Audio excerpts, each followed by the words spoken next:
Welcome back to Coffey Talk. I'm Kate Coffey Bacon, and I am so glad that you're here. I just wrapped this episode with Gina McGlamry and honestly had no idea where we were going to end up.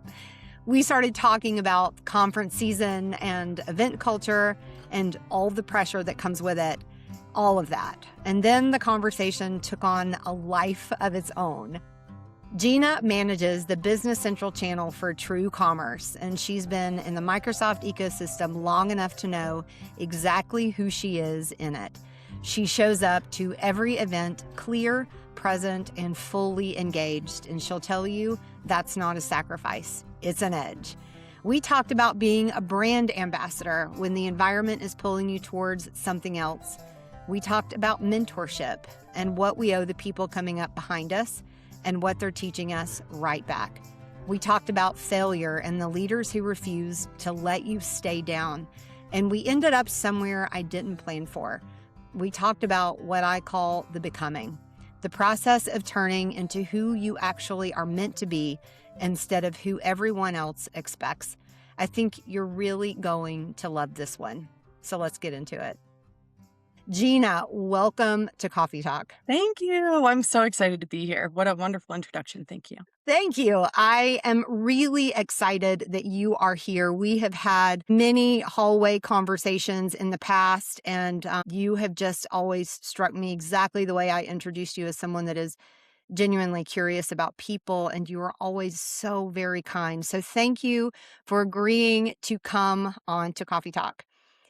One of the things that has stood out to me always is this idea that work has been secondary to what the things that you really care about, and that's people and connection. What's the story behind your journey? Oh gosh, yeah. So probably from very early on, I have wanted to maybe understand and own every part of every company I've ever been a part of. And not just company, but I mean, that probably extends to my community and things like that. But certainly from a business perspective, I love learning and I want to understand every aspect of what I'm immersed in and somehow make it better. And then yeah, that generally comes with the responsibility of making sure you are kind to people, you are accountable to people. And I think what a great ecosystem for us both to kind of exercise that muscle in. Both of us, I think, follow that same sort of lifestyle. And this is a place where we get to do all of that. And it really doesn't feel like work a lot of days. So we're very lucky. Yes, we are. Where are you now in the ecosystem, and what are you doing? Yeah, so I manage our Business Central channel for TrueCommerce. So we're an EDI provider in many ecosystems, but I manage Microsoft, luckily. I've been here a few years, and prior to that, I was at FastPath, which was another Microsoft ISV, also connected to many other ecosystems. And I've always just loved Microsoft. So I thought if I get the opportunity to only focus in one area, let it be that. And what a ride it's been. I'm very, very lucky. Yeah. Yeah.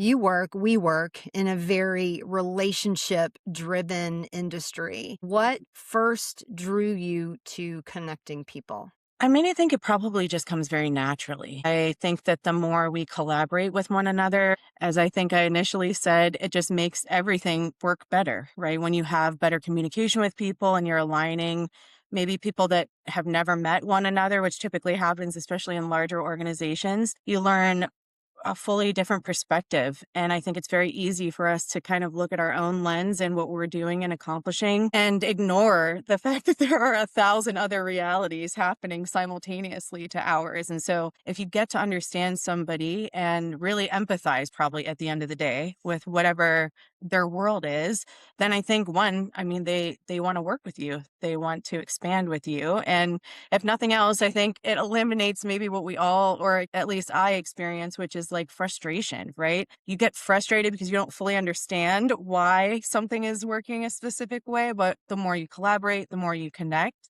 the easier it is, I think, for everybody to say, okay, now we have a full understanding what's happening here. Let's find a solution. Yeah. Yeah. One thing I've noticed and certainly live about our industry is that so much of our relationship building happens at our events, at conferences, Yeah. at dinners and at the after parties, all of the networking events. And while all of that can be so wonderful and fun, it can also create a lot of pressure. You've mentioned before being a good example to your team and navigating event culture differently. Tell me more about that. Kate, it has to be said, right? These are opportunities for us for sure, but they're also huge tests to our ability to manage, I think, multiple things simultaneously. One of them being, the pressure to entertain. That probably has to be it for me, right? I think there's one aspect that is let's do the job at hand. Let's understand where we have synergy and where we can, from a business standpoint, accelerate. But then there's this whole other aspect, which is do you play nicely with people? Are you engaging? Are you fun to be around? And that sometimes in our world is more important than the day to day business, oddly enough. And so understanding, wait, what is the most value add for, in my case today, TrueCommerce, right? It's like I can go and I can have a great time, but I can also not be super effective if I'm not prioritizing the right things for me personally, right? So just kind of looking at the history there, I've been a part of lots of different ecosystems, not just SaaS, but I've been in automotive industry, I've been in other industries where we've had conferences and events, and the party atmosphere can be pretty intense. And I love it. It's fun. But it's also like the advantage I get now from not necessarily, let's just even say drinking. That's been a theme of mine for 8 years now. It allows me to really come with a clear head, a lot of energy. And I feel like sometimes people look at that as maybe a deficit. And I kind of look at it like, hey, no, it's actually very additive. It's additive for me. And I think I wish more people viewed it that way if I'm being transparent about it. Yeah. Yeah. I have young team members, young professionals that are looking to me for that leadership and for being that example of how to navigate these networking events, these relationships. I'll tell this really funny story. I've never told this on Coffee Talk, so here's the first one. Years ago, I worked for two angel investors, and if this story gets back to them, this is going to be hilarious. There was a bar that we would always meet with. We had lots of business meetings there. It's a bar about it's kind of in my town, and I knew all the bartenders there, and I would be there for hours during the day and at night, and all the events, and I knew all the bartenders. And they knew if an order came in for a tequila soda with 2 limes, that it was just supposed to be soda, no tequila. So, Very small. and it's because I would have to be a lot of the time, I was the only woman in the room, and I would have to keep my wits about me, right? I would have to be able to continue these conversations. A lot of times that we were forging deals, and I was certainly writing go-to-market strategies for some of the companies that we were invested in. And like I said, we held these meetings at this like meeting room above this bar. So the drinking culture was a huge part of that, and I had to stay above board the entire time. And so now the ongoing joke is I still order my drink, my tequila soda with 2 limes. So Yeah. I do think that there is a balance in navigating, as you said, this networking culture, these advanced networking opportunities. And I mean, we are there to work at the end of the day. We are there to be work, but that we are there to work. A ton of fun for me. I Yes. mean, these events are very fun. I mean, the non-alcohol part doesn't take anything away. I'm so engaged with people. I get such great ideas. The people in our ecosystem are brilliant. They have wonderful ideas. So it's like take the opportunity to meet as many people as possible, pick their brain, understand what world they're living in. And like, I don't know, I think this conference season especially just I think it really shined a light on how powerful channel is because even just 2 years in a role, you can really see the difference you can make in relationships, right? And your own relationships internally for the company. And I mean, what other way can you do that? I don't know. For businesses, I think it's so important. Yeah. Yeah. Was there a moment when you realized you wanted to approach these environments differently? You know, I have to I probably just have to shout out maybe like somebody like Trish from Anovia. She was a great mentor to me. And one thing I noticed is at every event, she went to bed at like, not to call her out, but early, right? And I thought, she is, in my view, the most powerful person in our company, and she does not need to prove herself out late at night. And so that model was really powerful for me. And I think it's allowed also me to be a model for people on my team. And I don't know, if we wouldn't call each other lame or anything, but the group we have now, we're just like, is it okay that we have to sleep at 10 o'clock? Because, there's a lot to do the next day and we want to be engaging with customers. And that's fun to me. So I don't know. I found myself in a pretty good place. I told my team we have an event next week. I'm like, we have a 8 a.m. report time and we'll be going and we're on our feet. That is the event culture. It is ongoing, Sure. nonstop, and you have to be rested. My goodness. And that, our sleep is so very important. So love that. And I also love that you're modeling that for your team members that are watching and you're mentoring that. You've mentioned having ownership in the company that you work for and in the brand that you work for and being an ambassador for that brand. What does that responsibility mean to you in conference time and out? And obviously, it's a huge responsibility. There's absolutely no way that you can continue in a role like channel year after year if you don't have happy customers and partners, right? I mean, I'm assuming maybe there is a way. There's not a way for me. So when that's the case, I basically have to be accountable to everybody when they need it. And I mean, I know that's a huge responsibility, but it's not hard for me because I understand that partnerships are two-way. And if I want a partner to buy in and help us, then I equally have to be engaged and responsive to them. And when we are at a conference, if their customers are unhappy, right, that certainly isn't a very comfortable conversation. So if you're a brand ambassador, you're essentially saying like, I'm all in on this. And there's no way that we're going to be together next year and you're going to have the same issue that you're dealing with right now with me. This won't be the case next year, right? So, and effective channel managers, that's what they do. And I think that's really from a partner standpoint, what they're expecting is that you are responsive and you're accountable and you do what you say you're going to do. And unfortunately, right, you have that role, but then you have to ensure the rest of your team, unfortunately or fortunately, depending on the situation, everybody else then has to be accountable as well. So obviously I have to keep good relationships internally so that our team feels supported and we aren't essentially fighting one another, that I'm advocating for the partner, but I'm also advocating for my team. And so it's again a responsibility, but it comes naturally. I think that with, again, candor, accountability, honesty, we find solutions and it works its way. And I think that, for partners is very important. It's important for me as a solution as well.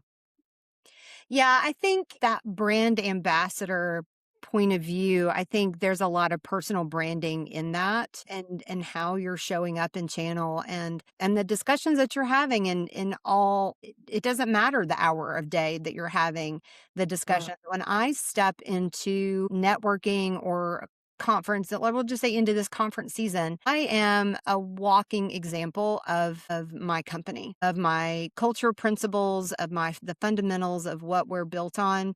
I see myself as a voice of my company and the trust that is associated with my company, and I am leading in that way. And it is a responsibility. It is a responsibility to be that to be the representative of your company that's out there in such a public way. You are, I am, so many people that we know and trust are and respect are. You mentioned Trish.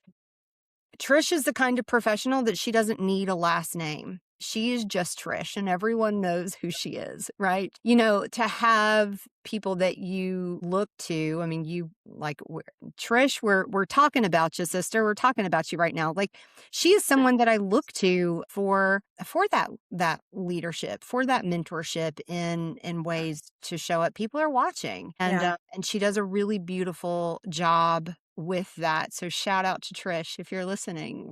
We love you, girl. She knows I'm a huge fan, and what I've always said about her and admired is that she's firm, but she's fair. And that's what we can all aspire to be, right? And in this role, it's especially important because we do have to be firm, but we also have to be fair and getting partners what they need and want. So yeah, Yeah. yeah, she's wonderful.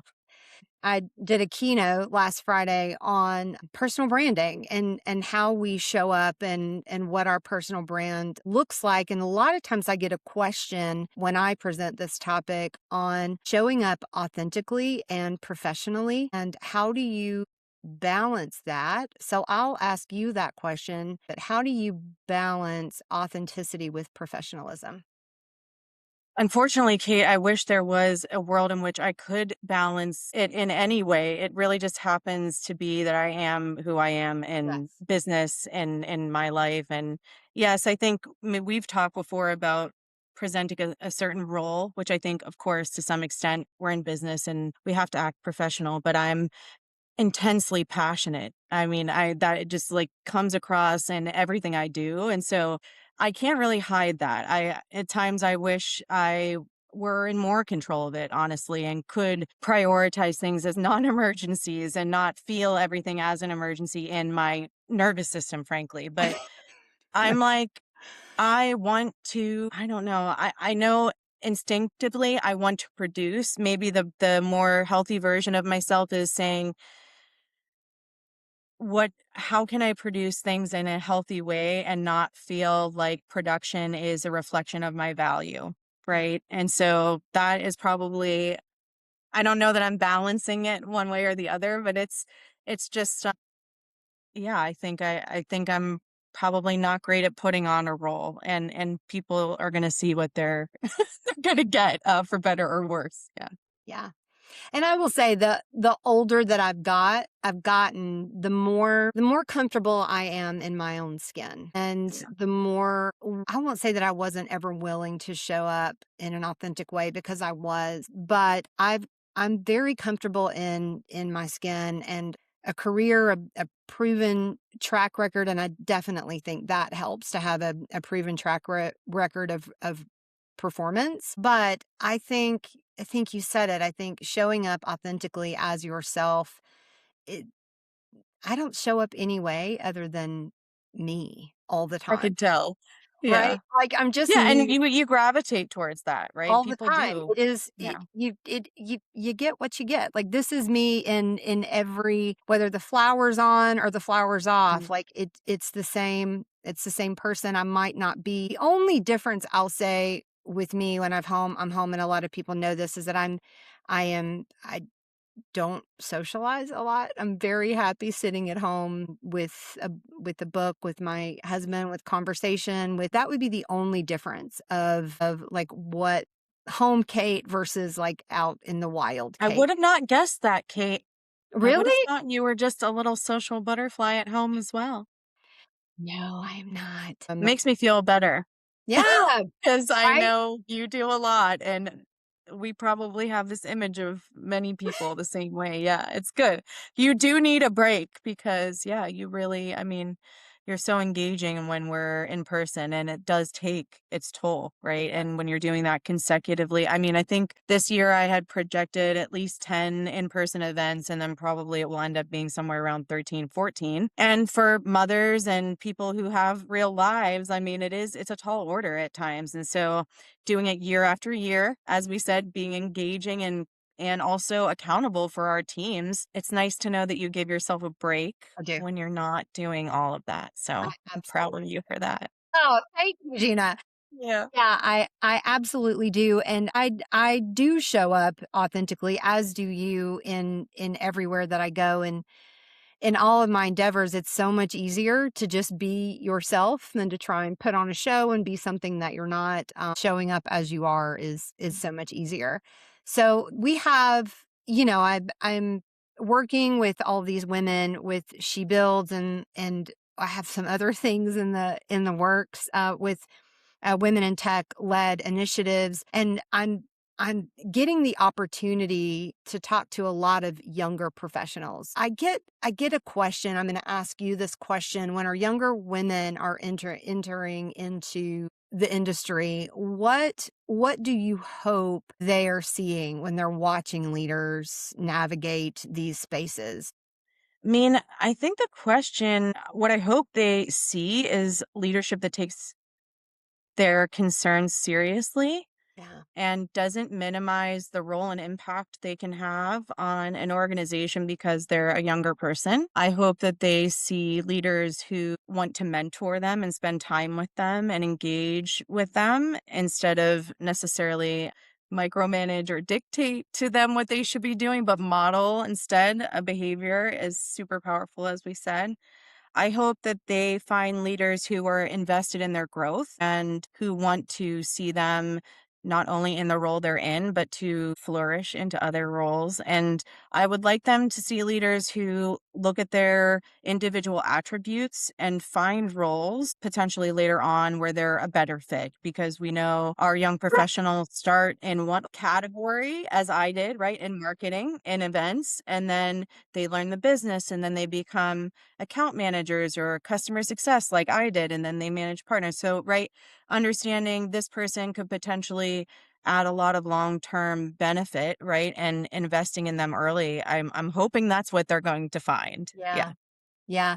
And that's everywhere. And I think there is a newfound interest. I guess I shouldn't say a newfound interest. There is a really exciting initiative going on in the channel for us with really getting serious about mentorship Mm, and not only getting serious about mentorship, but discovering what our young professionals need from us when it comes to mentorship. Because the ideas that we have for what we think they might need are might not be accurate. They might need something completely different. Maybe I mean, I've got young daughters, adult daughters, and I often ask them, "What do you need from me right now? Like, do you need advice from me? Do you just want to talk through this with me?" And a lot of times I think that's true. I think our younger professionals just want a space that they can talk and brainstorm, and maybe they don't want advice, but I think for us to say, what do you need? How can I show up better for you right now?"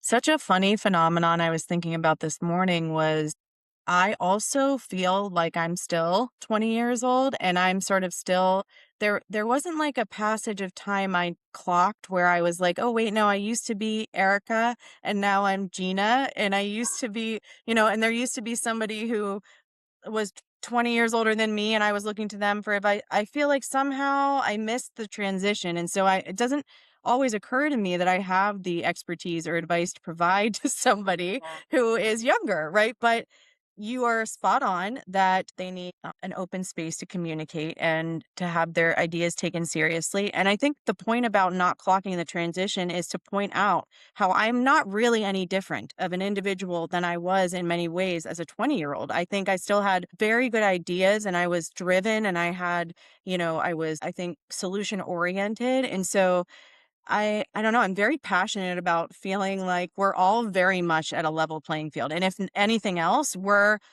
and people in our 40s, I think, are maybe a little behind now, right? With all of the change and transformation. So Yeah.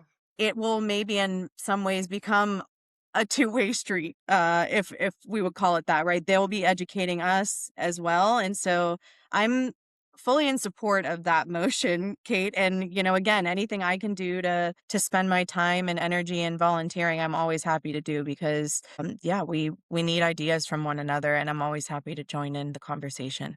Yeah.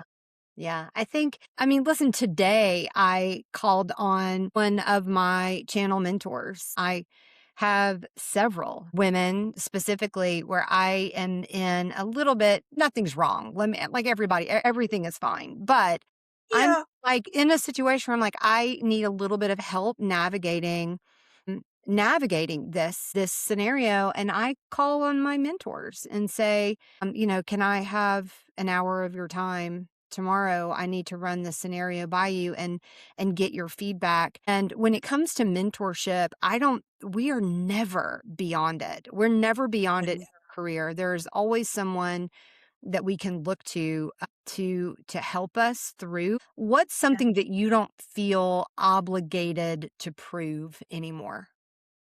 Yeah, so I think I don't have an obligation to prove that my opinion is well founded, frankly. Mhm.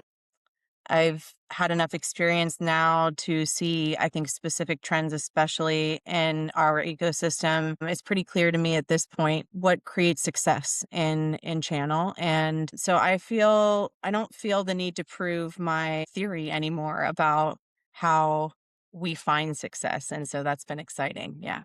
Yeah. I that resonates with me because I do show up much more confident in my opinions and in the way that I approach strategy and the way that I approach new ideas. And I ask a lot of questions. I ask a Thank you. lot of, okay, well, let me run this scenario by you. What would Mhm. happen in this scenario? And, what if we had a customer that had this? Like, let's look at the customer journey and what would the customer's experience be with this? And I ask a lot of questions. And as I'm asking, I'm like, and I'll even say this on calls, I'm like, I'm not trying to be a naysayer. I'm just trying to see this from all angles.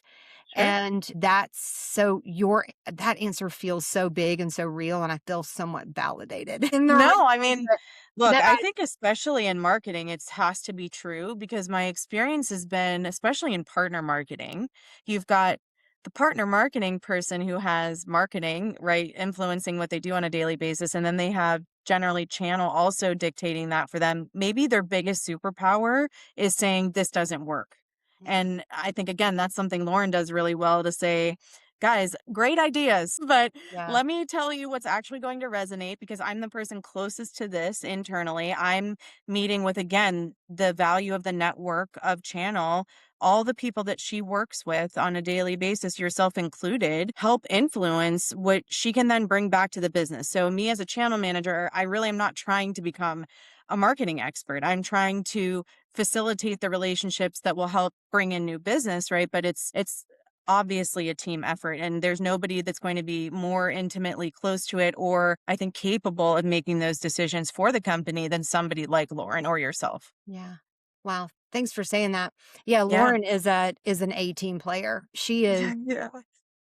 she is impressive in every way. Every interaction that I have with her, I just am excited to be in her front row because I know that she is going to do really incredible things and very thankful to know her and watch her grow and even step into herself even more because she will. Like Yeah. I'm like, oh, I know who you're going to be 20 years from now, and it is glorious. Like, she's already phenomenal. Aw. Lauren, we're talking about you, girl. Yeah. Love it.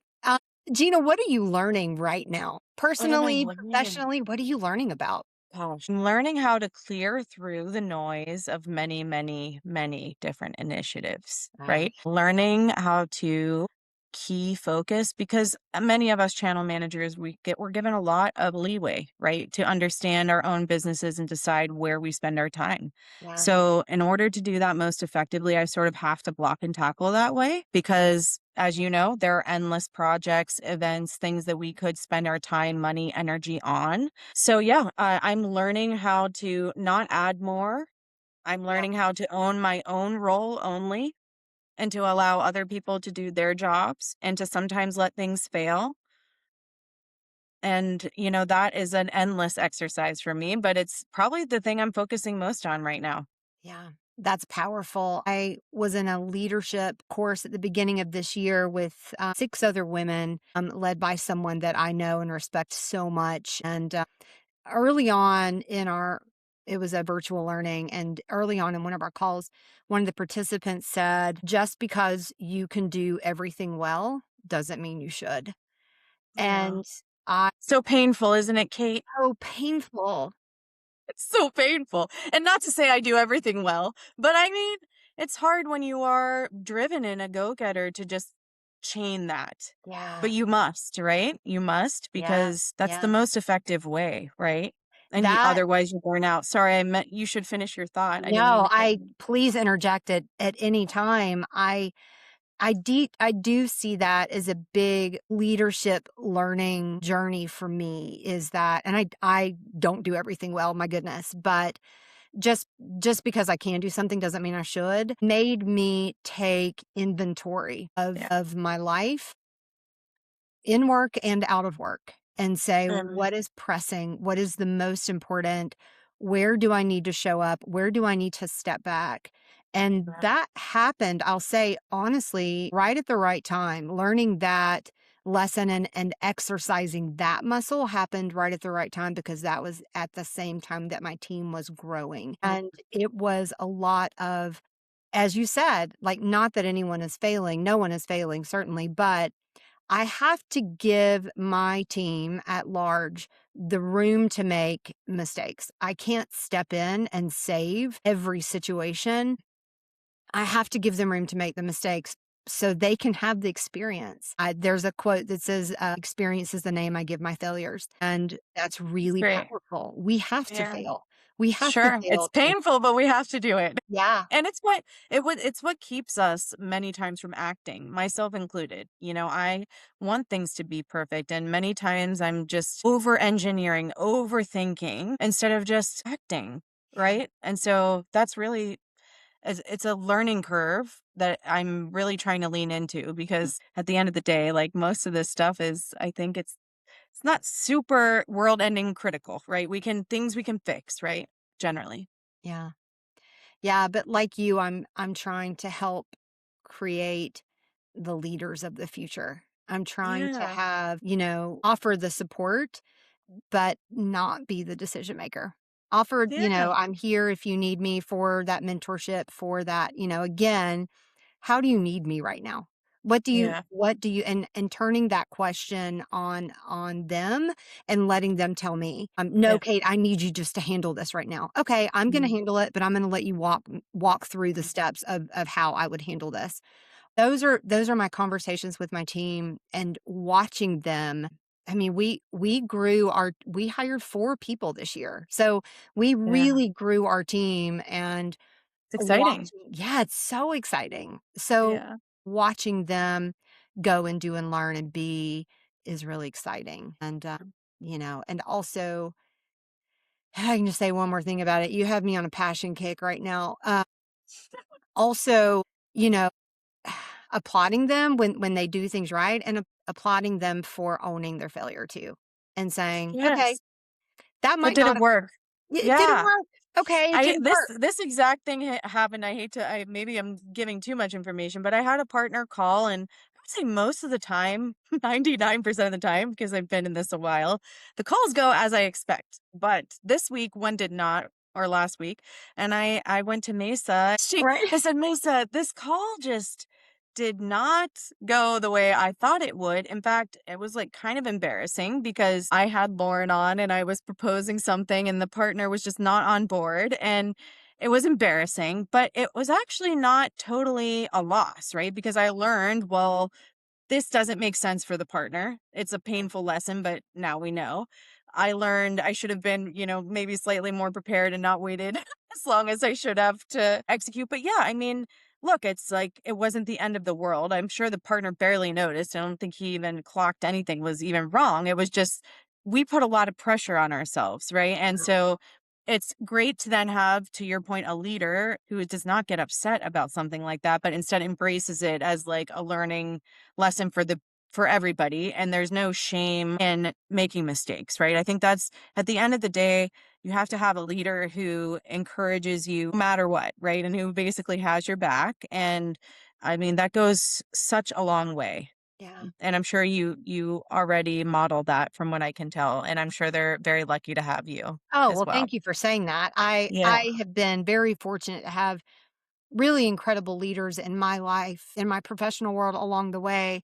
And listen, there about 15 years ago, I blew it with a go-to-market strategy with a new client. I mean, I blew it. Like, oh, it was so bad. I blew the pitch. I just blew it. And afterwards I'm like, I'm in tears.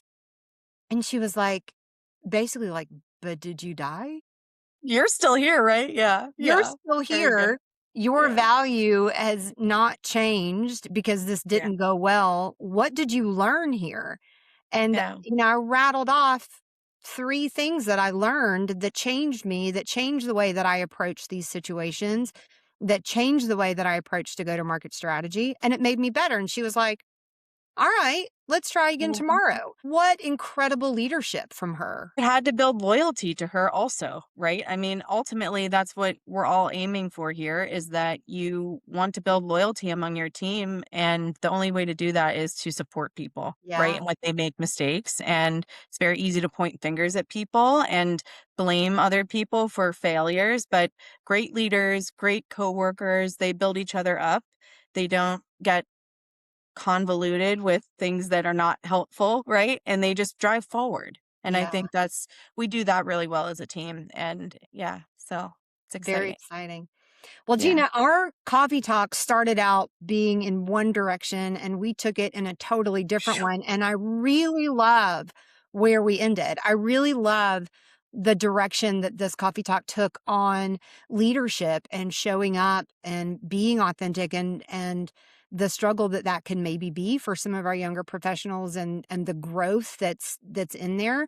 Whenever I have anybody on Coffee Talk, I say, I'm going to send you a list of questions for prep, but I am totally fine if this goes off the rails and we end up in somewhere else completely because this is the conversation. This is a living, breathing conversation. So I Yeah. really love where we went with this. We need more of these conversations, right? I Yeah. think we just need to be reminded we're all just people and we're here to Yeah. do the right thing, hopefully. And I know you're one of those people. So Yeah. thank you Yeah. again. And this really is a journey. And I think it's important for us to talk about our leadership Yeah. and what we're doing, where we were, where we are now, how far we've come to talk about that's the crux on Coffee Talk and why I founded it is to talk about our failures, our pivots, what we learned and how it helped shape us into who we are today. These conversations are important because, if someone's listening and they're like, "Oh, I just blew it with a deal. Like there's no recovering from this." But did you Yes. die? There is recovering. There's It's recovery. recovery. And what did Yes, you absolutely. learn? And how are you going to show up differently tomorrow because of what you learned today? And I think that gets us closer to the becoming. I call it the Yeah. becoming Yeah. of who where we're kind of, created to be. It is such a glorious process and I wouldn't trade any step along the path because it got me to right to where I am now. That's my take on it. Oh, But yeah. lovely. You're wonderful, Kate. Thank you Thank you, again. Gina. Gina, this has been Yes. such a very thoughtful, truly authentic conversation. Like I said, we went somewhere completely different and I love it and I'm here for it. This has been a reminder to me that, our leadership, our authenticity is a journey and it can't be measured by success. It's becoming who we're meant to be, not who other people expect us to be, but having courage to become more of who you already are and who you're already becoming. Wow. Thank you, Gina, for coming on Coffee Talk. As I close us out, is there anything else you want to add?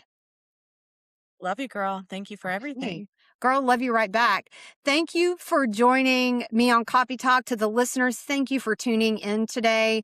What a treat. Thank you for giving me your time. I know your time is so valuable. Until next Mm. time, this has been Coffee Talk. Thank you, Kate. Thank you for joining us today on Coffee Talk. A special thanks to my guests for sharing their story and to you, the listener, for being a part of this conversation. If you enjoyed today's episode, be sure to subscribe so you never miss a Monday morning chat. Until next time, I'm Kate Coffey Bacon, and this has been Coffee Talk.